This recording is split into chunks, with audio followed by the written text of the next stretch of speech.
All right, excellent. Welcome everyone to today's webinar. We're going to get started in just about a minute. We're going to give the participants some time to log in. So if you could just give us about a minute, we'll get started.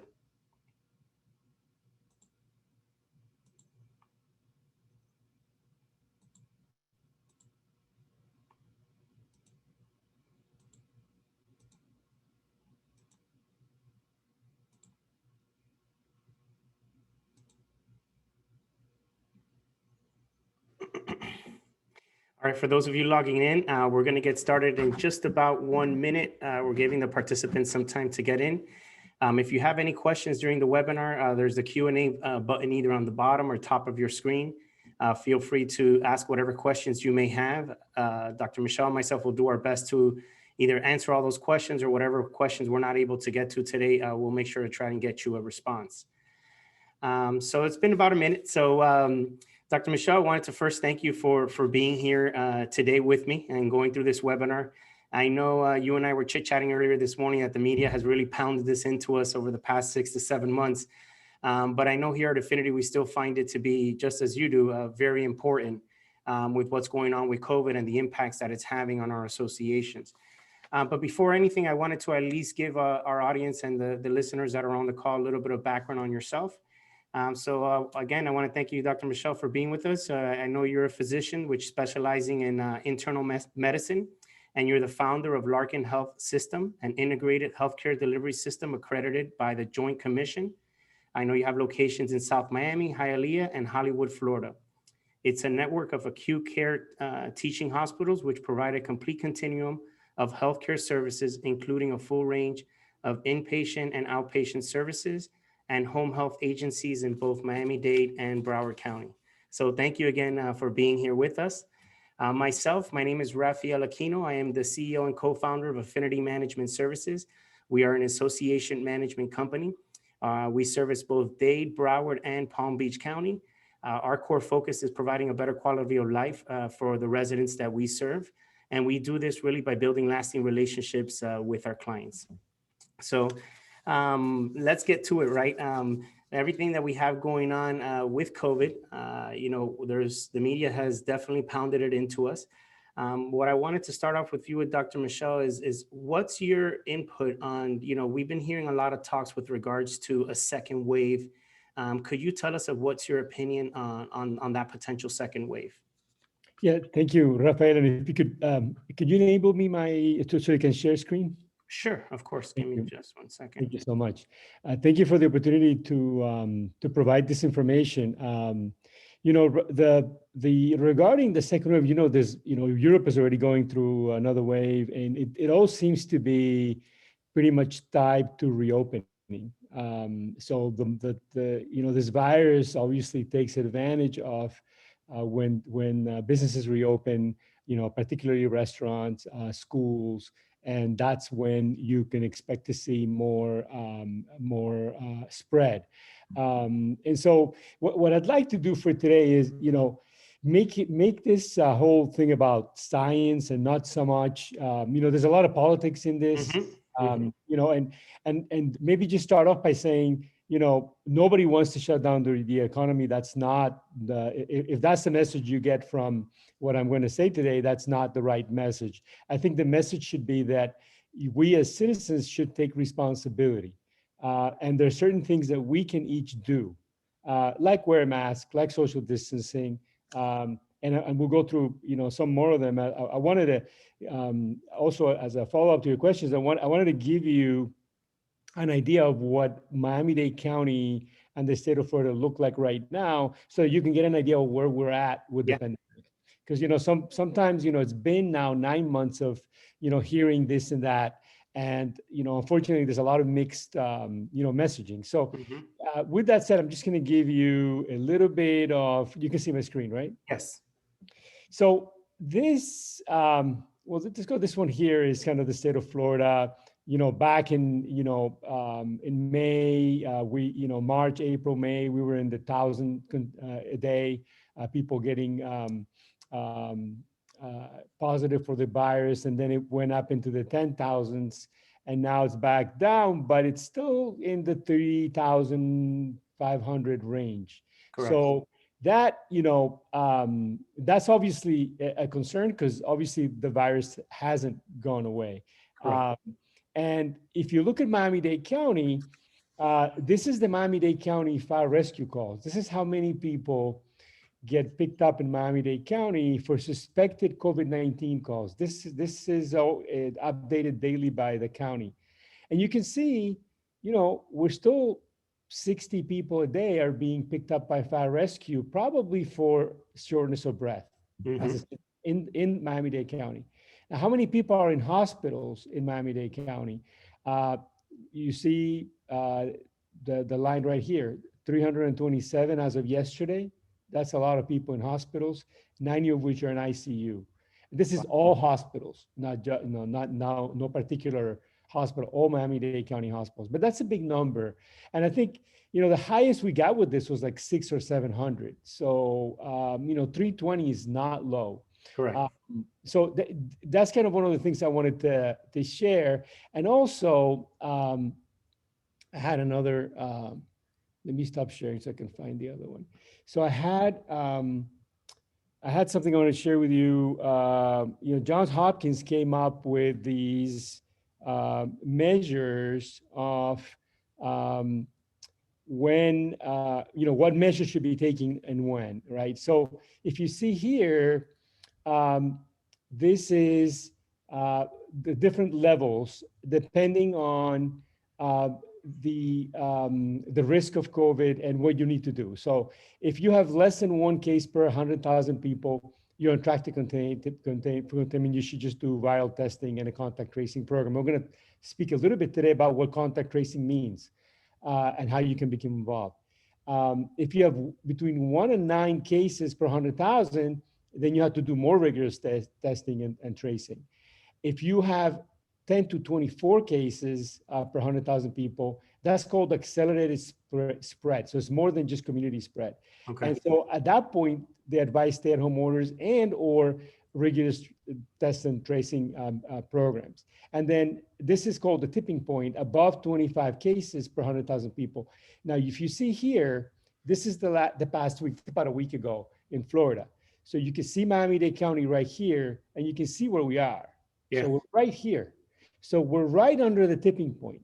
So, we're not at a stay-at-home order point, but we're getting pretty close to it if we don't do the things that and I think the easiest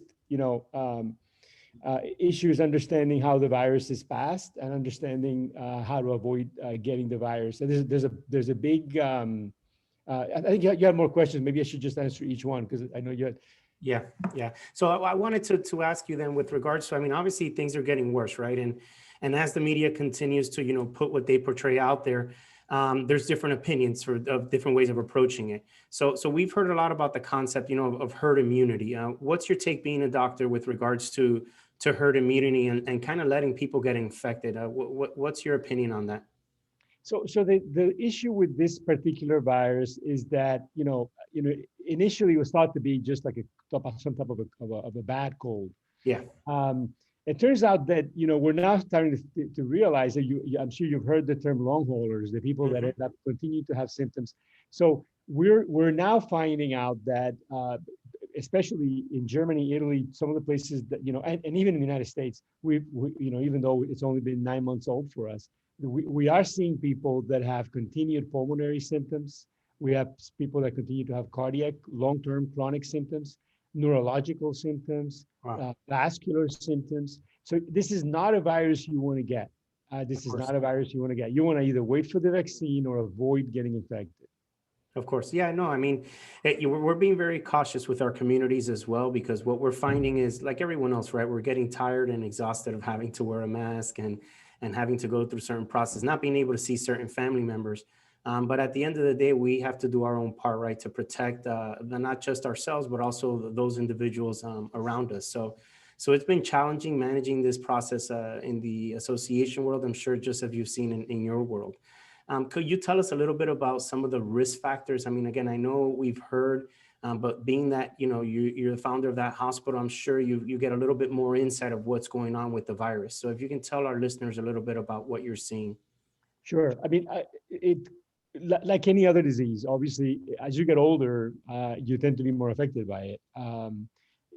As you, if you're obese, if you have chronic medical conditions, if you're a smoker. Now, having said that, we've had people in their 30s die. We've had kids die. Very rare, but it does happen. So we don't want, that's why exactly what we don't want to promote the concept that you should seek out to get infected. Yeah. But yeah, unfortunately, we've seen people with absolutely no risk factors who go to the gym every day, who are in the 30s or 40s, who basically do not survive. Yeah. And sometimes we get confounded by it. We had a recent case where there was a 85-year-old mother, grandmother who lived in the house, and there was a couple in their 40s, 50s, and everybody got it. She got it through her nanny and gave it to everybody in the house. She was fine. She was Yeah. watching TV. The two of them were in the hospital in ICU, almost about to get intubated, and barely made it. So you never know who is going to really get sick from it. Of course. And that's why we all need to be careful with it. But yes, I think being human is a risk factor for sure. Yeah. That's the main one. Of course, of course. And being that a lot of our listeners are from condos or homeowner association, could you tell them, do you believe that there's a higher risk of living in a condo association of having the virus spread? Yeah, and I think, with the reason I was kind of interested in giving this talk to condo associations is because I think you're in a unique position to help your communities control transmission and possibly save lives. What's worked in other countries, like in Ecuador, in Guayaquil, they had a huge outbreak, and what worked was they went to the community, they went to the barrios, and they talked to the leaders. And who are the leaders in the condominium community? The board, the association members, the people that are involved every day, the people that notice when there's a bunch of teenagers having parties in the pool, and then you say, wait, you cannot do that. Okay, this is when citations should be given.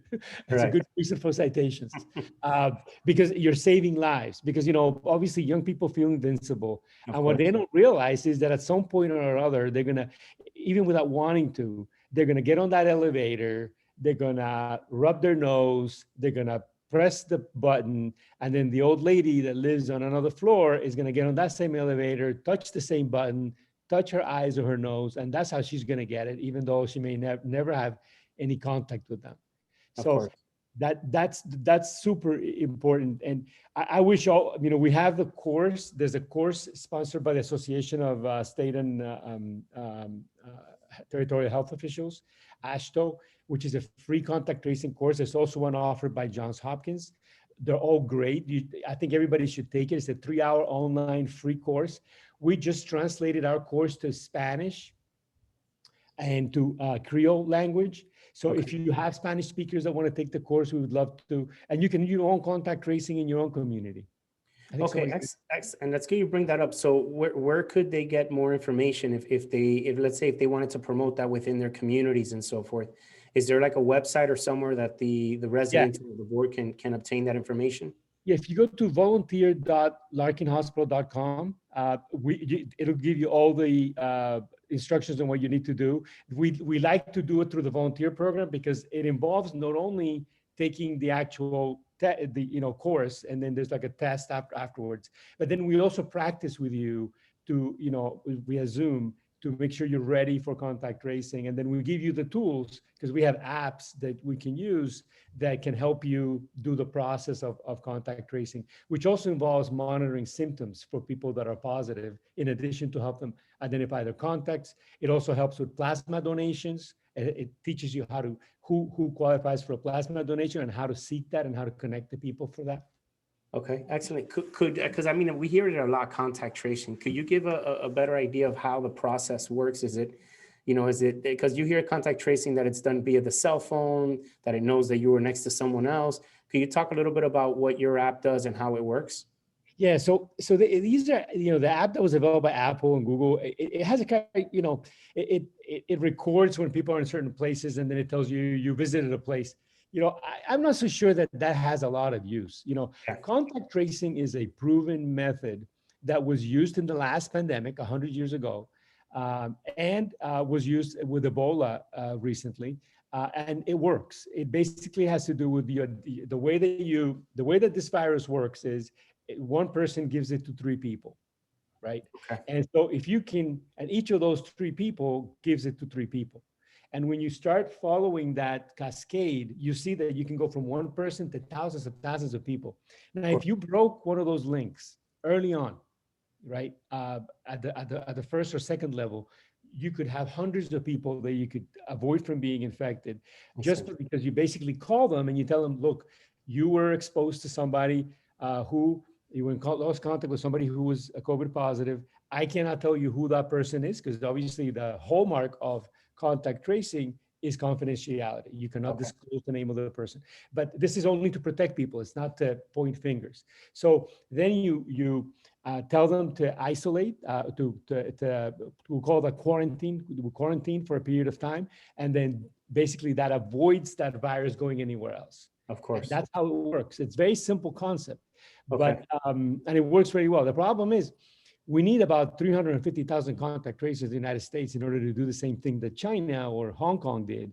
Okay. We only have maybe less than 20,000 right now in the whole country. Wow. So we need, they say that contact tracing is the largest civilian mobilization since World War II. So we need volunteers to do it. We need people in communities to do it. And that's where we come in and we'd like to be able to help out with.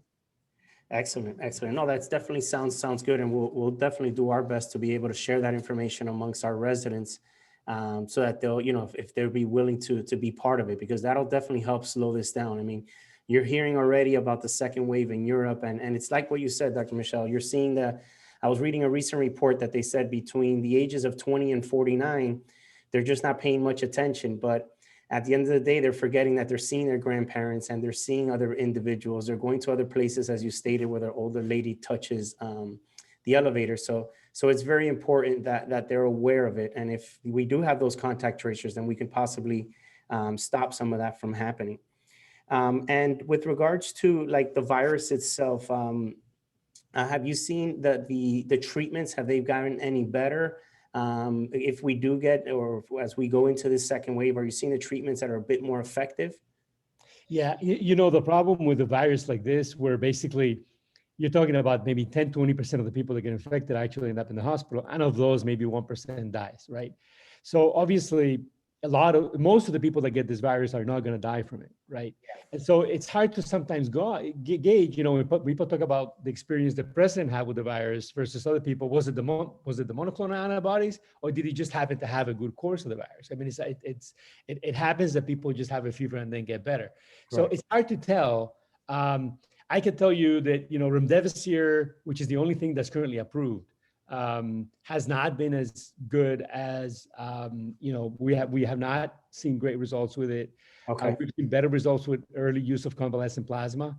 Okay. And so I mean we constantly evolve our treatment. Of course. And it is true that less people are dying, but I think that's more related to the fact that younger people are getting it and than anything else. There is currently no cure for this virus. Vaccine development. You hear about the 6 vaccines, but people think, well, it's around the corner. And what the problem with that concept is that, if you have a restaurant or if you have a business that involves indoors, you need to prepare, because if there's a second wave, what's going to happen to that business? So people need to start thinking creatively. And if you have a restaurant, you should think of outdoor seating. If you work, you should try to work from home. Avoid contact with people, because this is going to last for several more months. We don't think the vaccine will be in widespread use probably until the summer. So we're talking about many, many months where this is going to continue to spread.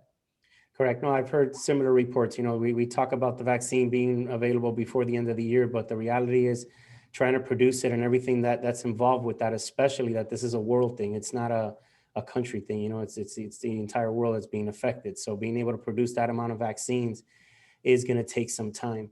I do have a question here that was emailed to us with regards to the opening of pools and what the association should do. So there's been so many emergency orders that have been issued since this since the virus has occurred.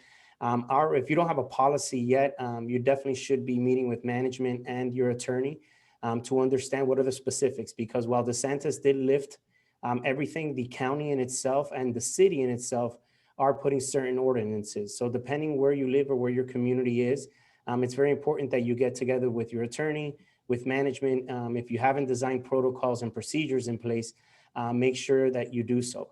One of the ways that we've been able to combat, especially people getting together, we've been trying to find that right balance for our communities, right? In certain instances, we have large communities that they want to be able to use the pool. So we've used technology. If you don't have a website to be able to reserve those spaces and so forth.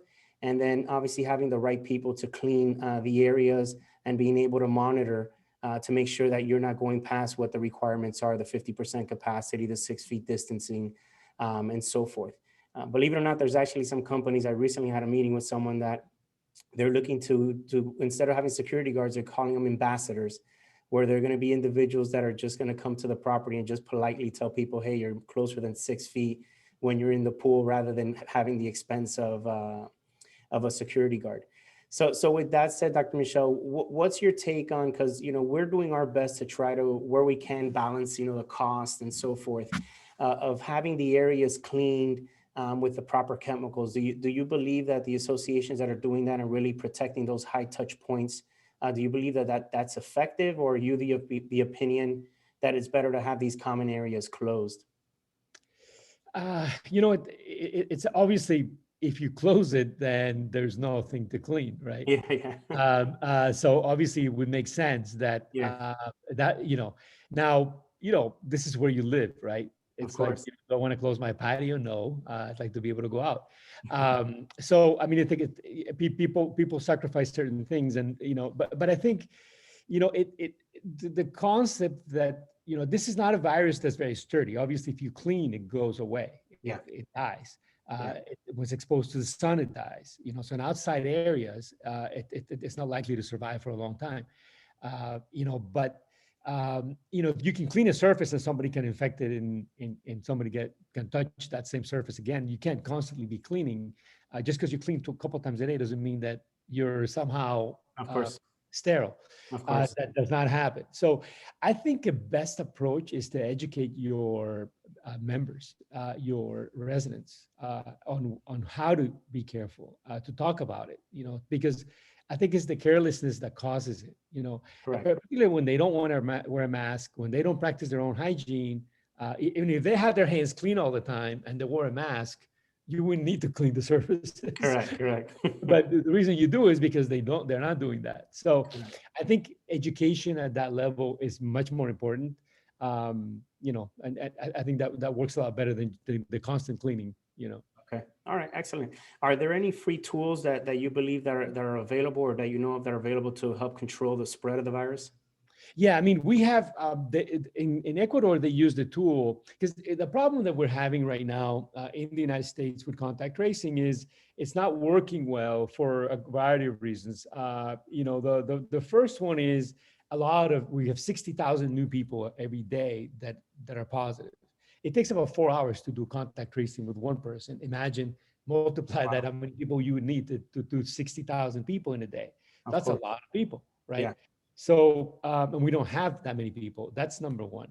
Number two, the amount of time it takes to get the test result. If the test result takes more than 2 or 3 days, the highest period of infection is 2 days before symptoms and the first days of symptoms. So if it takes a week to get the result back, let's say the person's feeling bad, then they go to get the result. By the time they get the result, it's been a week after symptoms. That virus has already moved to the next set of people. Yeah. At that point, contact tracing is not going to do very much, because those people, whoever was they were not aware that they got exposed, and they probably moved on to other people. So for that, and the third reason is we distrust government. We get a call from government, we hang up the phone. And so that's why like 15% of the calls from contact tracers actually happen, which is a scary concept, right? And this Yeah. is national. So Correct. that's why the condominium associations make a big role, because if you're leaders in your communities and you're the contact tracer in your building and you help people out with this, which it's rewarding. You'll learn a lot about it. People respect you and will probably listen to you. The tool that we have is so there's the risk app called covidriskeval.com, and in Spanish is hispanovida.com, and we also have it in Creole, and it only asks some very basic questions about symptoms and medical history, and based on that it tells you your risk of COVID is low, medium, high. And if your risk is medium or high, you get immediately connected to a volunteer contact tracer before you even have the test. The idea is that we start contact tracing immediately. So that's available. It's free. All you have to do is just go to either hispanovida.com in English, I mean in Spanish, or covidriskeval.com in English. It's totally free. Once you register, if your risk is high, you will be immediately connected to a volunteer contact tracer. So that's a great tool. We're using it in Ecuador. We're using it. We're actually with our contact tracing course. We have a lot of people from Ecuador, Paraguay, Colombia, different parts of the world using the course. So everybody's welcome to also do that. Excellent. I'll make sure to share that with all the participants that registered for today's course. So we're coming a little bit near to the end. Is there anything that you would like to touch on that maybe we didn't get to touch up on? No, maybe we should take questions. I think sometimes Sure. I see that Dieter Lahut raised his hand.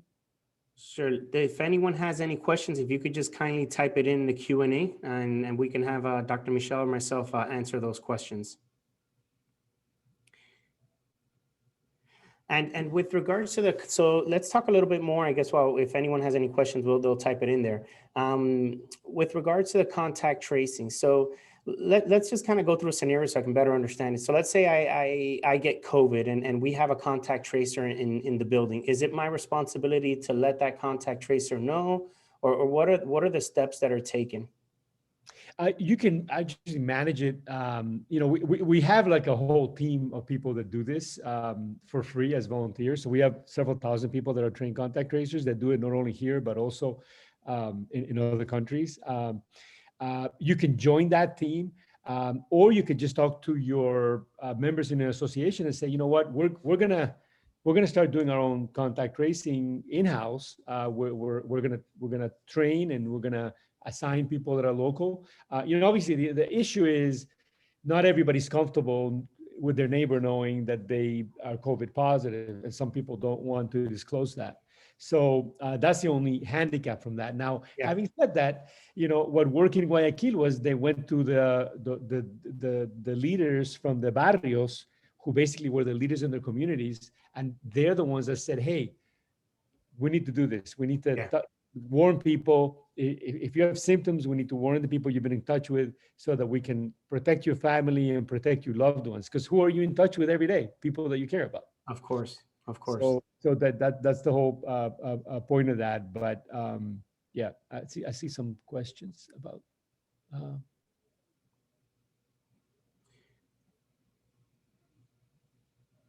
think they're having a lot of questions about cleaning.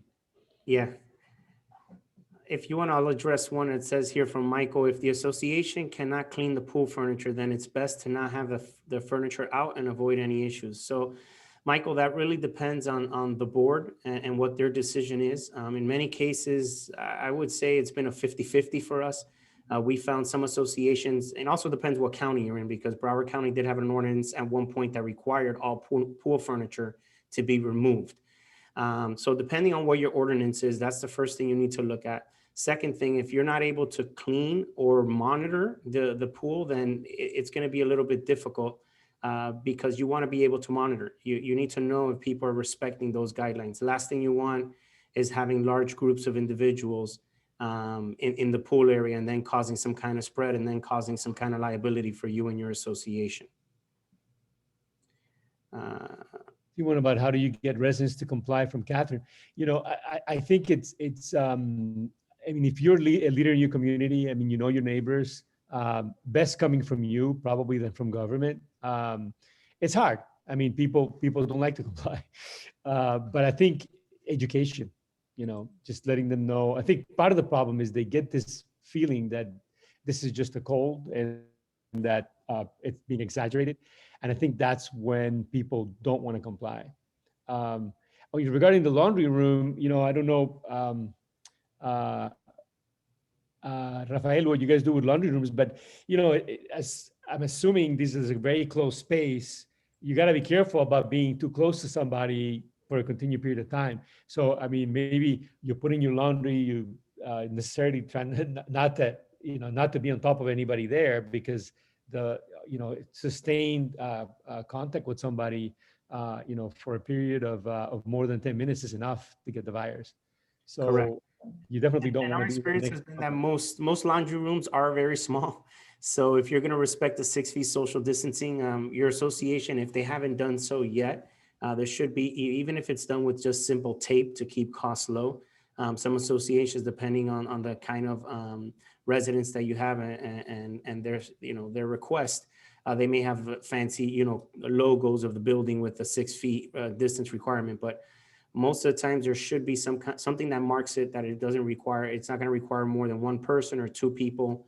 So for instance, for our elevators, we have maximum 2 people are allowed within the elevator, and we have either a cross sticker on one corner and a cross sticker on the other corner. It really depends on the association. Do we have any other pressing questions? Tell me about the There's one health. about, there's one about, yeah, sorry, go ahead. Okay. Yeah, I see here about are required to open the association pool. Again, that's dependent on where you live. And also, most associations really, it depends on where you live, I'm sorry, and also your board of directors. Because the board, in certain instances, if your board of directors they don't have the ability of being able to comply with what the CDC guidelines are, they're going to find it to be more responsible to keep those areas closed. A common question that we do get asked, it's not asked here, is do I still have to pay my maintenance fees if I'm not using my pool? And the simple answer to that is yes, you do. There's still costs to operate the pool. We're still required to maintain the pool. The company's still required to clean it and do everything that needs to be done with the pool. So yes, you do have to pay your maintenance fees, even though you're not able to use those amenities. Do we have anything here at one time? I see some questions about masks, use of masks. As many of you may know, each municipality may have a mask mandate, but it's right now the governor is not enforcing it. In Florida, it's not enforced. So other states have mandatory. It's become, unfortunately, it's become really political. I think it makes sense that people should wear masks, and maybe the peer pressure can do it. But I definitely think that it's important, especially in condominium associations, that anybody using common areas should be wearing a mask. Yeah, I would agree with you there. I mean, when you're in such close proximities to so many people and so many movements, I mean, at the end of the day, we're human. We touch the mask sometimes, and then we touch the elevator button, and we think we're protected. We're still causing damage.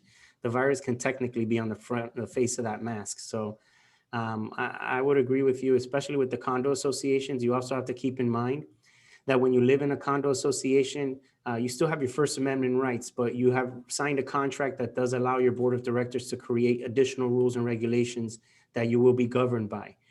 So if your association passed protocols and procedures that require a mask to be worn in the common areas, then they do have the right to be able to make those requests. So if you're a board and you haven't done that yet, again, you should consult with your attorney if you find it to be a problem within your association. The hardest part, like I tell board members, is not passing the rule. It's always managing that rule and enforcing it, I guess I should say. So that's always a challenge. But as we've said throughout the webinar, it's really educating your residents and keeping them attuned of what's going on. Shelly's asking a good question. How long should one quarantine if you've been in contact with somebody testing positive? The CDC recommendation is 14 days. The reason is that this virus can have an incubation period of up to 14 days, even though the average incubation period is 5 days. Now, which is interesting because if you actually get coronavirus, you're told it's 10 days from onset of symptoms, as long as you haven't taken Tylenol or any fever-reducing agent and you haven't had fever in the last 24 hours. So it's 10 days. So it's 10 days from somebody that gets infected and 14 days from somebody that may have been exposed, which makes no sense. But it does make sense if you understand that you can go without symptoms for days and then give it to somebody, and it's up to 14 days. So I know it's hard, especially when you're told, that you have to quarantine for that long. People that get infected on the 10th day, if they don't have any symptoms and no fever without taking Tylenol, can go back to work wearing a mask because they're probably not very infectious. I mean, there's some that can go up to 20 days, but 10 days is a CDC recommendation. But for contact, it's 14 days. Correct. And if you're in a condo and a resident does advise that they've been infected and they've been in the common areas, if the resident allows you to disclose who they are, then you can. Most of the cases we've seen the opposite, where they don't want it to be disclosed so that, they're not looked at any differently. In those situations, and you just want to advise the community that there is an infected individual. However, what are the steps that the association is taking to avoid anything from happening? So there's companies that either specialize in cleaning the area, or you want to make sure that you're cleaning all the high touch point areas and so forth. There's even now certain chemicals, again, that certain companies are selling. I can't really attest to their viability, but that, it says it breaks the virus apart. Have you heard anything about that, Dr. Michel? When we were just recently approached, but there was not enough factual evidence for us yet. Yeah, unfortunately, everybody's selling something. I mean, Yeah. they have the UV lights too, that, Yeah. the Xenex machines, really, soap and water work perfectly fine. Yeah. And if you're going to use anything like hand sanitizer, it has to have alcohol. You don't buy the non-alcoholic hand sanitizers because they don't do anything to the virus. So that's super important. Yeah, unfortunately, everybody's selling something. But I think just regular hygiene with what you normally use should work. Okay. Excellent. All right. So is there anything last minute points that you want to maybe touch up on in the webinar before we wrap up? They're talking about avoiding elevator use. Definitely. I mean, look, if you can avoid, I mean, we know that it can also stay in the air for a certain period of time. Somebody could have gone in the elevator, coughed a lot, then you go back into the elevator, even if there's nobody on the elevator and you don't perceive a threat. Or you might just get careless and touch something without realizing it, and then touch your face or touch your eyes. So yeah, obviously, if you can avoid the elevator, that would be a good idea. To do that. Excellent. All right. Well, Dr. Michel, I do appreciate the time that you've given us today. I know that you're a very busy individual, so I appreciate the time and the information. I think it was very valuable. I'll go ahead and make sure to share this information with our participants as well as individuals within our communities. And if you want to share this video, we'll be up on our YouTube page probably by early next week. We'll share the video with everyone, and you can feel free to share the information for both Dr. Michel or myself, and we're glad to help you in any way. Excellent. No problem. Thank you very much. Everybody. Have a great day, everyone. Bye-bye. Bye-bye.